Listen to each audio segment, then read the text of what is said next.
اليوم ان شاء الله باش نعملوا حليب نباتي اللي هو حليب لاكاجو.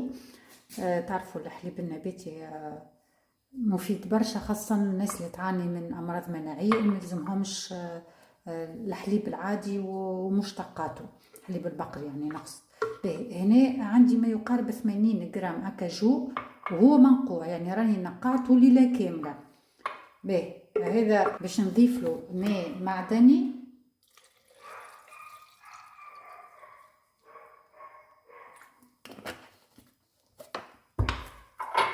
باش نحط نرحيه.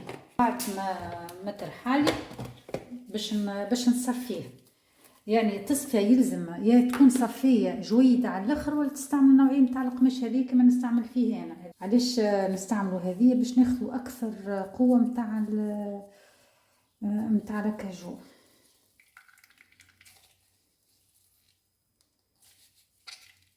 اللي يبقى لهنا راني من لوحوش، راني نستعملو في الخبز ولا في الجاتو ولا في بسكوتو.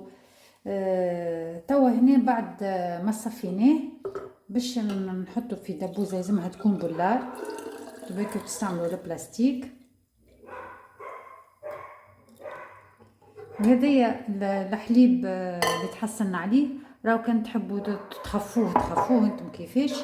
اما انا توا باش نعطيكم استيوس كيفاش تحافظ على الحليب النباتي في الثلاجه لمده اطول، ويزيد يقوي النكهه نتاع الفيكه اللي استعملتها. توا يعني باش واحد الاستيوس هذيا هو الملح. اما راهو الملح البحري البيو، ملح بحري، راهو مش الملح ايودي اللي نتاع الطاوله نتاعنا اللي فيه اليود. هذيك راهو اليود، هو صحيح راهو يصلح لجماعه اللي عنده خمول الغده الدرقيه يطيبوا به طياره، خاطر الغده مستحقه لليود.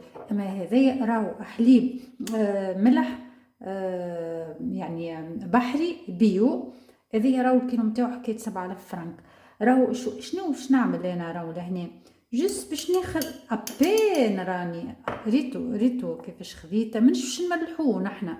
هذايا باش يحافظ عليه على مده اطول، ويزيد يخرج النكهه نتاع الكاجو والا اللوز والا اللي باش تستعملوا. ومن بعد تمشي تحافظ عليه في الثلاجه، تحطه في الثلاجه.